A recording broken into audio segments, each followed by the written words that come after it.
I want to hear the good, the bad, and the ugly. Social proof at its most leverageable, at its most impactful in marketing is actually not just someone saying how great you are. The real root of successful social proof is coming from the fact that people feel they get an understanding of transformation, and most importantly, that they understand what doubts someone had, what fears someone had, what resistances somebody had that they overcame as a byproduct of your support. I will be honest, if you get these psychological principles in the hands of someone who is not ethical in the way they run their business, it will show. Well, Kate, what's the best one? What's the go-to social proof I should be using? And to be honest, there isn't one, because all of them really, in some way, shape, or form, should be used in your business.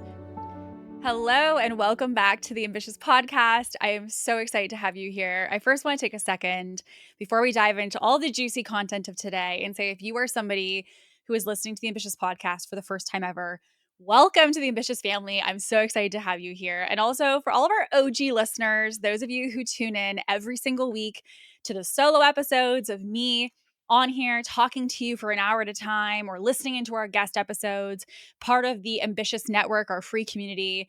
I also want to say a massive thank you, because you listening and tuning in and giving us feedback and just all of your incredible support is really truthfully what makes this podcast what it is. So I also want to say a massive thank you to those who are consuming every week. I want to get right into today's topic because I don't know about you, but do you feel like you've ever seen someone promote something online? They talk about the skincare that they're loving right now. I had a private client who sent me, actually most recently, shout out Sam, she sent me a supplement that she'd been taking. And she was like, you got to try this. And you see somebody who breaks down something that they're loving as a product, or something that they're seeing success with, or you see someone making momentum in an area of their life and you're like, what are you doing? I need to know how you're doing this. What are you using? What are you buying? And really, the basis of that feeling and that pull and that drive to be curious and ask questions is the power of social proof. It's the power of what will happen when we see proof in all different ways of someone getting results with something, and the impact that that has on us as consumers, as buyers, as businesses. Even what do we need to learn about the power of social proof and what it can do for ourselves and also for our business? So today we're going to dive into all that. We're going to go into the psychology behind social proof and why this is not just something that's a nice to have for your business, or it'd be great if you had it, but something that really, frankly, is required within a business to help you to scale. We're going to talk about the stats that actually explain how significant social proof is. So, not just my opinion on how important it is, but also looking at data of marketing to say, okay, how relevant is this actually when it comes to making people buy? And also, I'm going to be breaking down the 6 different types of social proof that you're going to want to be aware of if you're wanting to leverage this within your business.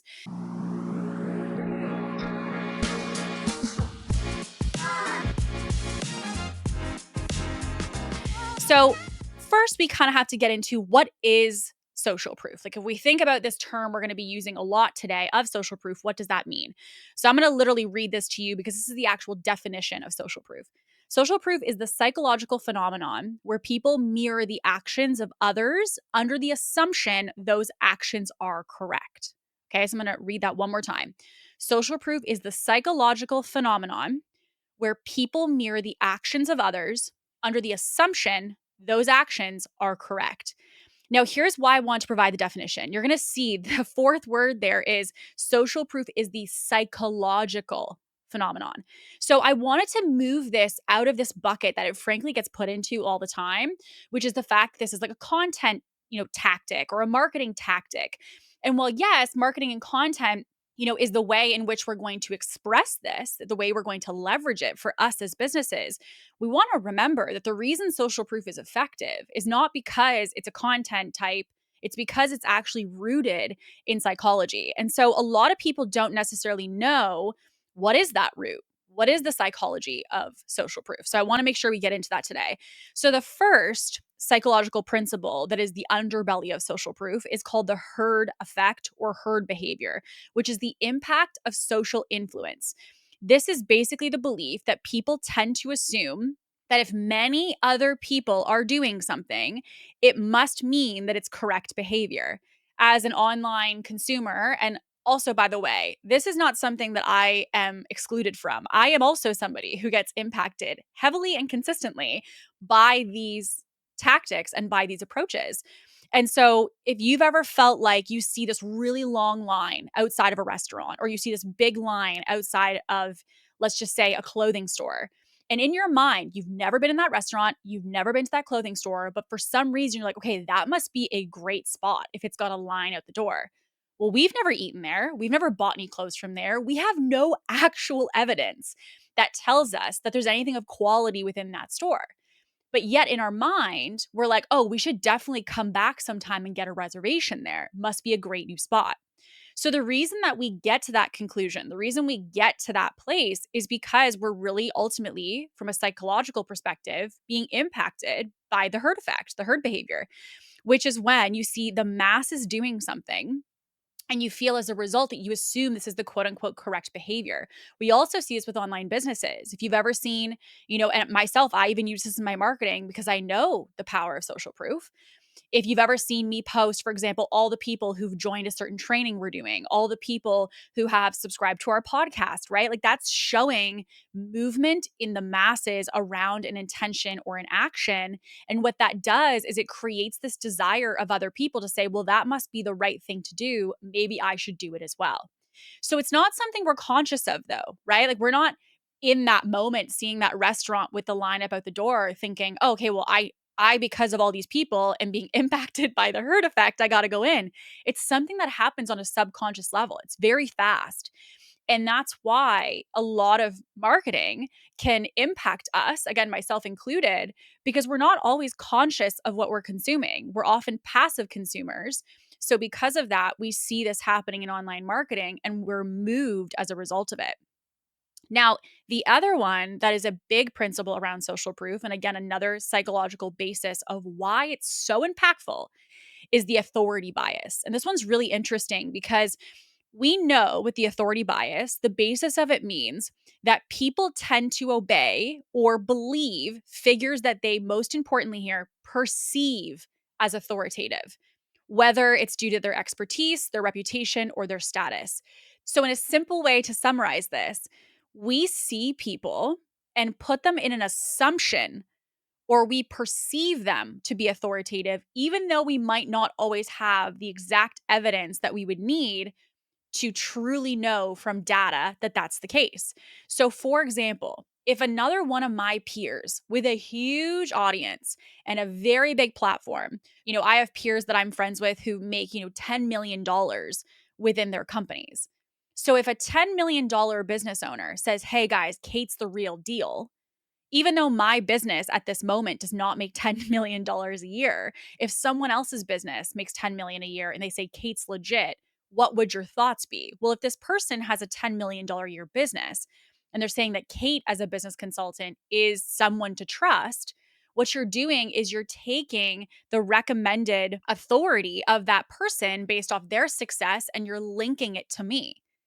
So there's this basis of endorsement around other people who have authority that will give you, by association, perceived authority.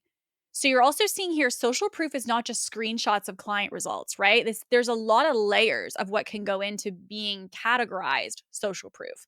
And social proof can also be proof that peers believe or endorse or support you and you're borrowing their authority, which is actually something I've been doing since the beginning of my business. I'm a firm believer in borrowing authority, which basically means if you don't have a lot of social proof, you can connect with others and leverage their authority to be influencing on you. We also, when I was a beginner in business, I would leverage proof of things that I believed and I would look up. This was pre AI, so it was a lot of manual work at the time, much easier now. But when I would want to create authority, what I would do is I would have a point that I wanted to make and I would go search for Forbes articles, Harvard Business Review articles. I would go and find other people at the beginning of my business who had authority and I would leverage those articles and their authority to prove my point. So instead of it meaning, okay, well, just trust me because I'm telling you, what I'm doing is I'm actually borrowing what other people already trust to further support why they should trust me because both of us are saying the same thing or both of us have the same idea. I'm also going to break the fourth wall here because you guys know I'm full transparency. I also do this every episode on this podcast. So there's a lot of things I talk about that I'm not an expert in. So I love to talk about mindset and I love to talk about psychology. We're talking about that today.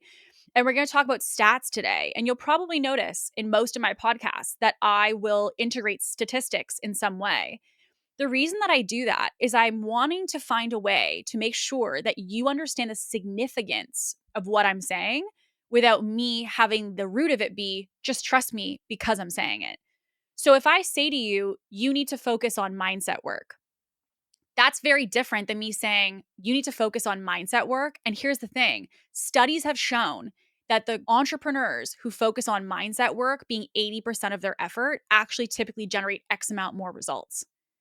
Now, off the cuff, I made up that statistic, but the point is you'll see the difference between how much you trust what I'm saying based off me finding supporting real rooted data that backs up what I'm putting as my message. So we did this in things like high school. We did this in things like college and university, right? We had all these different resources and all these different legends of where our information came from.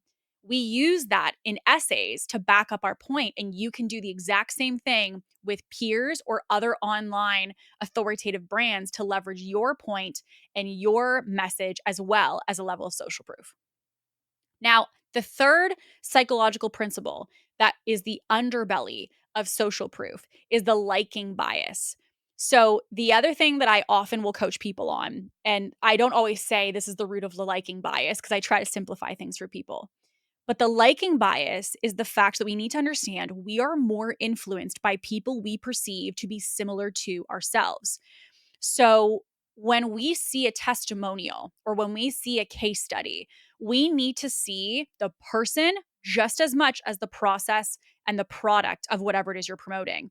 Because here's the thing, we don't just care that the a person got results. I care about the fact that she's a mom who got results, that she's a mom of 4 who had 10 hours a week to get results. Or let's just go in a different category. I don't care just about results. I care about the fact that the person who came in started with $2,000 and now they're making $200,000 a month. That tells me, okay, wait a second. If I'm a beginner business and I'm making $2,000 a month, now I see myself within that person. So the liking bias can be done through a variety of different ways. It can be a visual liking. So we'll even see this in commercials when we see certain different types of demographics in commercials. The reason they select certain actors for commercials is because they're trying to literally have their ideal client see themselves within the commercial. And when we think about this in the context of online social proof, what we want to do is give as many factors available for someone who's consuming your marketing for them to see themselves. So, coaching I give to people is use pictures of clients. So, people who look like your ideal client will feel like they see themselves. You can also have similar, for example, for me, industries. I don't want people thinking, Kate's the coach who is a business coach who coaches business coaches who coaches coaches, right? I would want to say, okay, well, if I'm an ads agency, I'm going to want people to know that I've worked with other ad agencies. So, because of that, I need to put underneath each testimonial what is their industry. I also can talk about the fact of maybe what stage of business that they were at when they started working with me. Why? Because I want people to know that I can help you if you're making 6 figures a year, all the way up to if you're making multiple 7 figures a year and you're wanting to scale further. All of that is possible. So, what you're doing with the liking bias is you're providing as much context in your social proof of identifiers of the individual so people can see themselves within it. And that's what allows people to connect on a deeper level. Now, the last of the psychological principles of social proof is cognitive ease. And this is that our brains are actually wired to prefer simple, fast decisions. And social proof for us, actually, with our brains, acts as a shortcut that allows us to do that. So I'll give you an example. If you've ever gone to a website and you see that someone has said, we have served over 5,000 customers, right? What that does for your brain is it instantly tells you, okay, they've got a lot of experience, but you're not having to go through and vet who's everybody that they've worked with, what were all the businesses' names, what were all the industries, what were all the results they generated. You have this quick snapshot that says, okay, they've clearly worked with and have an experience of working with a lot of companies. Another example would be the fact that people also have snapshots that say, one in every five clients generates X result. Well, now we've got a quick stat that we can see there. But what it's doing is it's giving us an easy way to verify that somebody is legit. When we see those stats that go out of, even a book, if you think about a book that you might be interested in, if you say, New York Times bestseller, over 3 million copies sold. Well, I don't even probably need to tell you what the book's about. And I don't even necessarily need to tell you what was everyone's experience of the book and all these things. By me saying 3 million copies sold, something about this book must be pretty good because I feel like that's a lot of copies for a book to sell. I'm going to be interested and I'm going to buy that book. So, New York Times bestseller, quick stat, 3 million copies sold, quick stat. This is the basis of cognitive ease. Our brains are designed to want to spend the least amount of effort, the least amount of energy from us to make a decision. And that's why these quick stats that are proof of us, our process, and results are so incredibly effective when it comes to social proof. Oh, I can't believe I almost forgot this. This is the most important of it all, which so many of us know, so I won't spend too much time on it, is FOMO. And everybody talks about FOMO. You talk probably about this with peers about I feel FOMO about not going to dinner. I feel FOMO about not going and investing in this thing. FOMO, or better known as fear of missing out, is also something that is a really, really impactful psychological trigger, which is that we generally as human beings have anxiety that when we know that others are having a rewarding experience and you're not. It's something that we can leverage in an most importantly ethical way to do within our marketing and within our businesses to be the reason that people take action. So, for example, if we say something like there's 3 spots left for our program, which by the way, if you're going to say that, you should actually only have 3 spots left, just as a quick disclaimer. Or if, for example, there's a quote over top of something that says, join our other 10,000 happy customers inside. Well, what it shows you is, wow, they've got 10,000 people in there. That means that there's probably a lot of happy customers, and all those 10,000 people are getting transformation and change, and I'm not. So it starts to create this level of discomfort in us in a reasonable way that as a result kind of sparks us and inspires us to want to take action. So FOMO, many of us are familiar with, and it is also one of the core psychological triggers. So remember, we've got herd behavior, the fact that we follow the masses. We've got authority bias, remembering that people tend to believe or obey people that they perceive to be of authority. We've got FOMO, the fear of missing out and the anxiety that happens when other people are getting desirable outcomes and processes and we're not. Also, the liking bias, the fact that we are influenced by people that we perceive to be similar in essence to us. And most importantly, cognitive ease, which is the fact that we need some aspect of shortcuts within our marketing to really allow social proof to land very easy for people, to give them a quick, easy yes and the information they need to feel comfortable to move forward. So we can tell just by if we ended this show right here, we know that there's a lot of root to why social proof works. This is not just a content type to have in your calendar, right? It's something that's rooted in psychological principles, which is why it's so effective. Now, the most important thing I want to say though is that with anything, sales psychology, marketing psychology, one of the most important things, and I'm someone who's bullish on this with clients, is it's supposed to be used ethically. Because I will be honest, if you get these psychological principles in the hands of someone who is not ethical in the way they run their business, it will show because you will see how people use these tactics to manipulate people rather than to understand how we as humans are wired and leverage that within our marketing in an ethical way.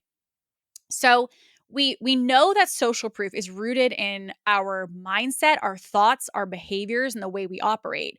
But How significant is that really when it comes to business and the way that we take action? And frankly, for you who are listening to this right now, you're probably thinking, how do I connect this to my business? Is this going to be the difference of making more sales? So let's get into that. 92% of consumers trust non paid recommendations more than any other type of advertising. 92%. So 92% of the consumers who are consuming you on social media, email, your website, all of it are more likely to trust someone who is a non-paid recommendation more than any paid type of media that is a recommendation going out right now. Also, another alarming stat: displaying reviews and the reviews of experience, results, any type of snapshot of someone's proof of your process and product can boost your conversion by 270%. 270. Okay. There's also a stat that shows 88% of consumers say they trust online reviews as much as a personal recommendation. 88% of consumers trust online reviews of a process equally as much as a personal recommendation. And lastly, when we see testimonials and reviews, those drive 92% higher web conversions versus anything else on a website. So, like we're seeing here, social proof is not a nice thing to have. Social proof is, frankly, the basis of how much easier it's going to be to market. So, I want to preface right now, if you are somebody who's like, Kate, I don't have a lot of social proof, I want to also say and remind you, social proof doesn't have to look a certain way. It's simply shedding light on expertise. So we're looking here to say, customer recommendations, 92%, having any kind of snapshot of your process and your credentials can increase conversions by 270. 88% of consumers are going to buy more if they feel like someone has personally recommended. That personal recommendation, though, doesn't have to be from a client. You could be my bookkeeper, and I'm like, oh, you gotta go call Sarah. She's the girl you need. I might know you as a peer and never have worked inside your business, but still can recommend people to you in the basis of the fact that I know and I've seen behind maybe the curtain of your business through discussions, and I know you've got great results with your clients, right? Right. You have a really unique process I've never seen before. There's so many ways that you can get that personal recommendation. So there's so many things that we can do when it comes to leveraging social proof. And there's so much emphasis to show why it's so significant. But when we say social proof, what is that? Because a lot of people think it's screenshots and they think it's testimonials.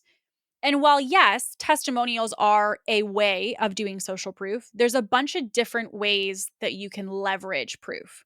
One of them is testimonials, yes, which I will say I really love typically using testimonials best for showcasing emotional objections, meaning somebody who had an emotional resistance toward investing, toward a process, toward, an industry and overcame that. And they can tell a lens of a certain type of story through leveraging a testimonial. Another great one that I actually really, really love is case studies. Case studies can be done in a variety of different ways. You can do a case study where you interview clients. So, like, I've had some of my clients, they've gotten on Zoom with them and they've asked a series of questions. That type of social proof is really great for asking questions and being able to go deeper. So say I say to someone, what was your biggest resistance upon joining, X program? Well, they might say, oh, it was definitely, the investment. Okay, well, when you say the investment, what were you feeling when you thought about making the investment or when it was something that you were processing through? And so what I'm doing is I'm starting to peel back the layers. I'm starting to get a little bit more deeper clarity. And that's something that will really help to showcase a story in a deep transformational way. These case studies are also really good if you feel like you have a type of ideal client or a type of, individual that you're working with who may not be as privy to marketing or as privy to recording videos, right? Like if I work with business owners, they're people who are used to making content typically. So because of that, I never have a concern about, putting them on video or asking them for a testimonial. But for me, I use case studies if I feel like a client is not as comfortable in that way, or if I feel like there's a much larger story that I really want to share. And so I know that if I interview that person, I will be able to see and showcase more of the true essence of the journey they went through, not just the outcome that they generated. Because we know with testimonials, most people will just simply say, okay, great. Like, where were you? Where did you end up? And so with case studies, we get a lot more of those little pieces in between, those little steps in the journey that typically, when we think about mentioning this is the result I got, are not always mentioned. So, testimonials are a great snapshot of the journey in their words that they went through in the transformation. Case studies, really, really good for deep clarity on transformation, getting into the nitty gritty, showcasing and highlighting process. All that is going to be achieved as a result of being able to showcase a case study. Now, the other thing, which is also very impactful, again, remember that kind of cognitive ease principle, right? This is where ratings and reviews come in. So, for example, with our podcast, we have a rating and review within Spotify. So, also as a total side note and shameless plug, it would mean the world to me if you guys rated the show. There's a little icon right underneath our heading on Spotify. And also, we have ratings on Apple. Wherever you are listening or watching, it would mean the absolute world to me if you guys did give us a rating. If you're enjoying the show, it supports myself, it supports our team, and just everything we're trying to do here at Ambitious. So, thank you, by the way, if you have done that or if you're taking time aside right now to do so. Ratings and reviews are really impactful because, again, let's take the case study of our podcast. If someone comes to our podcast and there's 0 ratings, not a single person has rated the show, or maybe you go to find someone on Google and they've got 2 one-star ratings, or on Amazon, you're going to go buy a product and one product has 10 5-star reviews and the other one has 10,000 5-star reviews. You want to think, what podcast am I going to go listen to? What product am I going to buy? Oftentimes that quick credibility factor is because of ratings. So we see ratings in things like Amazon and Spotify and all these different areas because they give people a quick reference point to be able to say, okay, this is the instant visual snapshot of credibility. So when we're looking at ratings and reviews, the goal there is not necessarily to tell the whole story. It's to really be able to give any consumer who's going through your marketing or going through a sales process a very quick snapshot of why you're credible and why they should listen. The other one is going to be expert endorsements. This is really, really good. Again, remember back to the peer recommendations, or if I recommended you as a business owner, the expert endorsements are really good because they're actually giving you authority within your niche. So again, a lot of people assume social proof is just social proof in the context of getting you proof of clients. And while yes, that is a part of the process of social proof, it's not the only bucket of social proof. Social proof can also be seen in the lens of getting others who, again, have authority to endorse you as being legit, as being qualified, as being, an expert, a leader, somebody who has great impact and significance. The other way, which I don't personally do as much from like a PR lens, but it is something, again, back to my example earlier of articles that I do, which is media mentions. So media mentions are kind of like I said, I'll take a point that I want to make and I'll leverage a stat from a Forbes article to use another media source to be the thing that backs up my point. And I did this much, much more in the earlier stages of my business because I didn't have any client testimonials. I didn't have any, social proof. But if I wanted to say that something was really important and I knew no one was going to believe me unless I had some way to back up, well, why should we listen to you? I thought, okay, well, I'm going to go get an article from someone people do trust and I'm going to pair that with my message so they understand, wait a second, she might be onto something here. So that's a media mention. A media mention is leveraging the proof of another media source and using that to back your point or your process. Social shares and followers are really a social validation thing and sometimes a FOMO thing. So remember how I said, sometimes if we have like a launch, even we leverage this a lot during launching. When we're doing a launch, we'll show the masses of people opting into a freebie, or we'll show the amount of people who've joined, or we'll show the amount of people who've reserved their seat at something. That big share on social is actually naturally creating FOMO. It's showing people moving. And again, back to the psychological principle, it's creating this unsettling feeling in people that they need to move too, or they should move as well.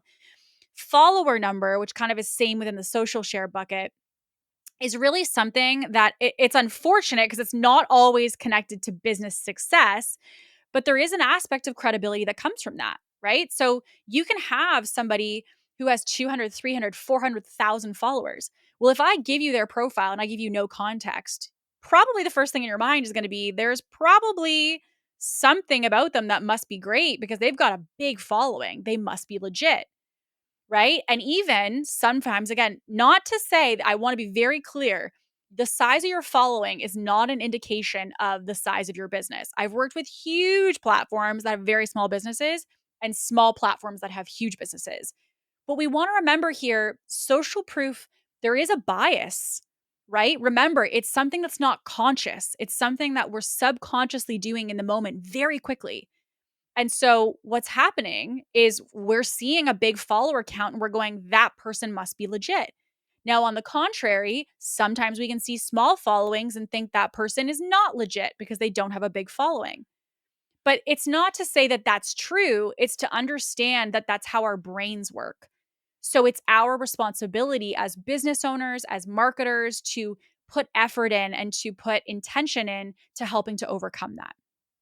So, again, when we're looking at social proof, we've gone over the fact of the psychological principles to this. We know the significance and the stats of how impactful social proof is. And we've just gone through the 6 different types of social proof you can do, which is the testimonials, the case studies, the ratings and reviews, expert endorsements, media mentions, and social shares slash following. So oftentimes people say to me, well, Kate, what's the best one? What's the go to social proof I should be using? And to be honest, there isn't one because all of them really, in some way, shape, or form, should be used in your business. We use all of these.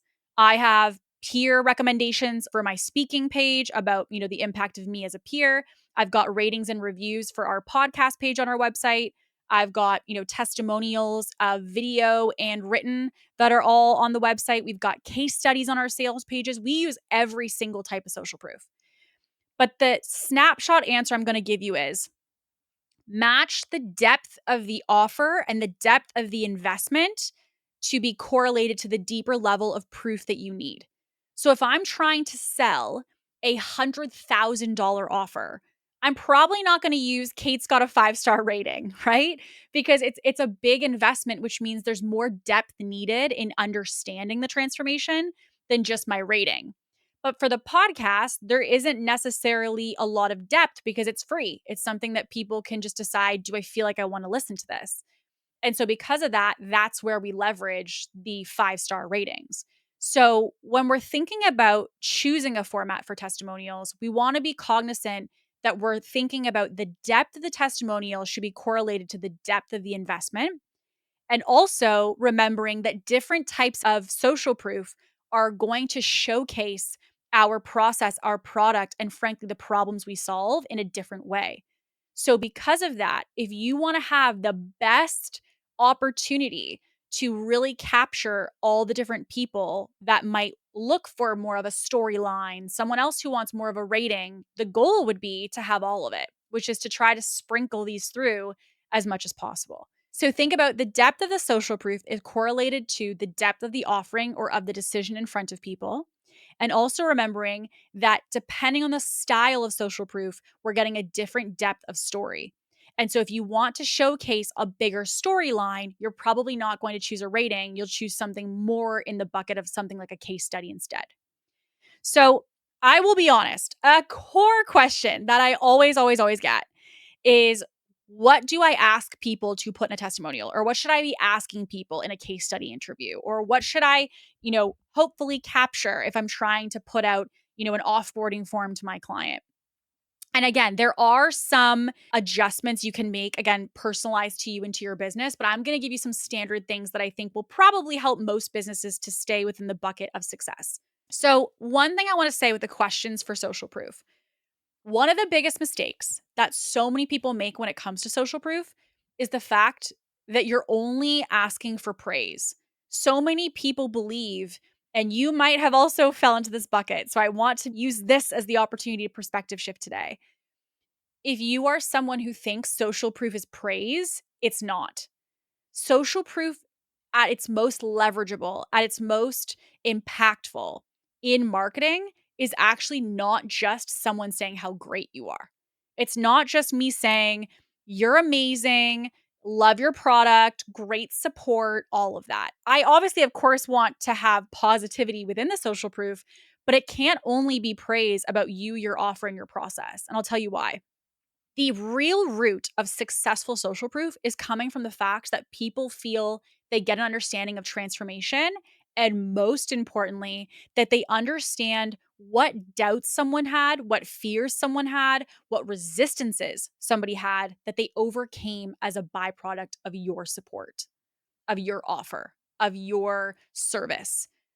I want to hear the good, the bad, and the ugly because it's not just about where they ended up. It's just as much about the journey and the resistances and the obstacles that they overcame to get there.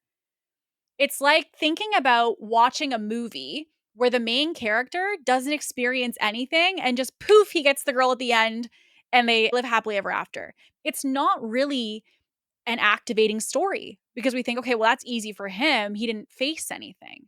So the same thing is true when your consumer is looking at your social proof. If it's all just, she's great, love her, she's amazing. Yeah, but people think, where's the meat? Where's the triumph that happened because they experienced X and overcame it to get here? So, what I ask are things like, what pain points or situations did you have or did you experience before joining? So I want to know an understanding of what was your current state. Give me an understanding of what you felt, what you thought, what you experienced. I also ask for anything that is a distinguishing factor. So I might again ask for my clients, tell us a little bit about who you are and what is the industry that you're in and kind of a little bit about you as an individual. I want to hear, which are some of my clients, I am a mom of 4 kids who runs a multiple six-figure agency. Okay, great. I am a business owner who owns 3 businesses that are all multi-million dollar companies. Now I've got context. She's a busy lady and she's scaling her company. Now I'm listening, right? Or I am an international business who has multiple in person locations around the world, which is also another client. So when we do that, we're starting to see context of the individual. So you want to try, again, remember, we like to see ourselves in social proof. Try to get questions that help them to showcase who they are and any kind of like self identifying factors. What are maybe some of the pain points or the things that they experienced before they started with you? And also, what was the experience like in the process? Meaning they haven't achieved the thing yet, they haven't completed the offer or the service yet.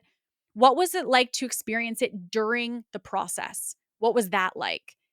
And so, in that process is also an important factor because we want people, again, to see just as much the journey as they do the outcome. I also ask, what kind of results or transformation or key wins did you achieve? And I then want to know the end destination, right? So, what are the things you were able to achieve and the markers of success that happened? And lastly, I put this in every prompt because, again, most people won't say it unless you ask it. Would you recommend our service or our program to somebody else? And if so, why? Another way of asking this question is, who would you recommend to take this program or service and why? So remember here, we've got understanding of the individual, get some context of them. 2, get an understanding of the current pain points and the snapshot before they ever got entered into your world, an understanding of their current state, because remember, other people are going to resonate with that current state. Talk and ask a little bit about the process, the meat in the middle. How did that journey feel before they achieved it? What did they work on? What did they overcome? What fears did they have? And then I go into the results that they achieved, any wins that they'd had, and if they'd recommend us. The last, most essential, if you forget every other thing, you need to remember this, is that you want to ask what objections, fears, or resistances did you have to taking action, if any? Meaning, were you scared of the investment in this program or service? Were you worried maybe about, I did a mastermind before and I was worried it was going to be the same? Did you have something else that you experienced that kind of put a bad taste in your mouth, wondering, is this going to be the same thing? And you want to get that in a message of a testimonial or in social proof, because what it does is it starts to again normalize people had objections and they still moved. I talk about this within my social proof. I have private clients who are like, Kate, when you mentioned the private client investment to me, I thought, oh my gosh, that's the price of a Lexus. Like, that is a big investment. But I'm so happy that even though I felt all the jitters and the nerves and like feeling really unsure of whether I should do it, that I did it anyways, because now I realize how impactful that's been for me. Right? That's a very different social proof than someone who's like, yeah, like I loved working with Kate. She was great. I loved working in private coaching. Well, the next woman who feels like, oh my gosh, this is a really big investment. I'm scared. Which piece of testimonial does she want to see? The one of the person who said private was great, or the one that says, honestly, I was so uncomfortable with the price point, but I'm so happy that I took action. So remember, the prompts we give to clients will produce the level of testimonial quality and the social proof quality that we get in return. So with everything we've covered, we think about, okay, well, what do I do next? And so I want to put these into two buckets. If you're somebody who has social proof, but you kind of think to yourself, I'm not really leveraging it the way that I could, I want you to audit your current marketing. Do you have the testimonials presented? Do you have screenshots presented? Do you have case studies presented? You can also think about organizing it based off product or service. If you go to our website, we have a testimonial page, which will be an example of that. You can kind of see how we do it. I also would think about, how can you start embedding this and your social proof in as many places as possible? Your website, your checkout pages, your email marketing, your social media. And also maybe even in things like landing pages, webinars, frequently asked question areas on your website. Think about giving yourself an audit and saying, if I have it, am I leveraging it? Do I feel like it's easy to find for different offers that I have? And do I feel like it has some of the elements we've talked about today in there? And how can I go through and start to be more intentional about what I'm producing with testimonials and case studies and other social proof types? And also where I'm publishing that and where I'm using it. But most importantly is for those who feel like, maybe I don't have a lot of social proof. And there's two typical reasons that I see this happen. There's businesses that are new. And so because of that, they're really in their infancy. And this, by the way, would be the same for me. If I started a new company, I'd have no social proof because I'd have nothing to prove that I had done it yet. So that can be one aspect. The other side is also people who have businesses that have been around for a while, but they kind of got a little comfortable and they haven't really been asking for testimonials. They haven't been asking for social proof. And that's very common.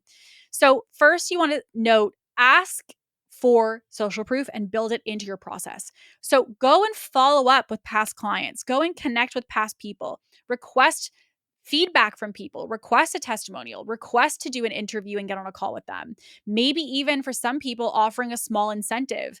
Some people will offer something like a gift card. They'll say, hey, if you can do a review for me, it would mean the world. And I obviously in return would love to provide, a Starbucks card as a thank you, obviously for taking the time out of your day to do that. So some people will also provide something in return as a thank you to clients for doing so. You can also think about potentially collecting it in a repeatable way.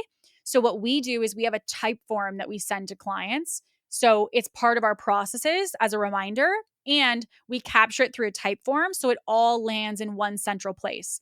So because of that, any testimonial or review that we get, it all goes to one place, and it allows us from a marketing perspective to have everything very organized for the person who's consuming it. And also really focusing on getting strong stories. If you feel like you don't have like proof produced by clients, you can also tell stories of clients. So like even for me, I have clients, even though I've got boatloads of social proof now years into business, I have testimonials from some clients, and other clients I don't have a testimonial from, but they got great results. And so we literally just in the process haven't collected a testimonial yet.